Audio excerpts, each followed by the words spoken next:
Être une princesse aujourd'hui, je ne sais pas. Ça veut dire beaucoup de choses être une princesse. C'est un mot qu'on trouve partout, dans les journaux, sur les petites culottes, dans des pyjamas. Pour moi, les princesses, c'est pas du tout juste un personnage de conte de fées. C'est-à-dire que moi, dans mon pays, on a des princesses. Des vraies princesses qui marchent, qui parlent, etc.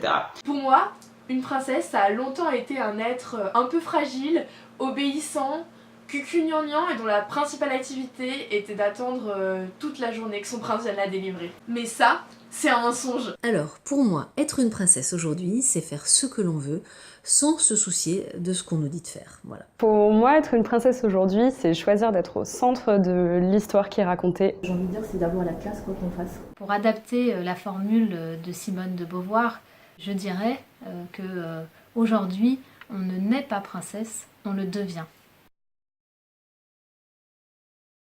Il était temps que ça arrive dans les histoires parce que les bouquins de contes tout pourris, c'est fini. Et c'est pour ça qu'on a choisi, dans la revanche des princesses, de donner une chance à toutes les princesses des histoires de se rebeller. Elle tient une petite banderole pour dire qu'elle n'est pas contente. Harry, ma princesse, préfère ne plus être princesse qu'être princesse passive face au monde dans lequel elle vit. Elle rêve de vivre une vie pleine d'aventures et à la place, on lui dit d'aller faire plutôt de la couture.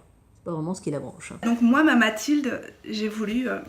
ma petite Mathilde, j'ai voulu qu'elle soit une lanceuse d'alerte. Mon histoire, c'est l'histoire d'une petite princesse qui doit être parfaite. Et c'est l'histoire, en fait, de son échappée dans le monde, de cette petite princesse qui va, apprendre à aller au-delà des murs du palais et à se découvrir dans ses imperfections. J'ai vraiment essayé de raconter une histoire qui corresponde en fait à ce qui me semblait important aujourd'hui quand on est une petite fille, une grande fille, une adulte. Je les ai dessinées toutes différentes parce que dans le livre, elles vivent quand même des aventures très variées, dans des tons très différents aussi les uns des autres. Il y a des histoires qui sont plus oniriques, poétiques ou beaucoup plus drôles. J'espère que ça vous plaira.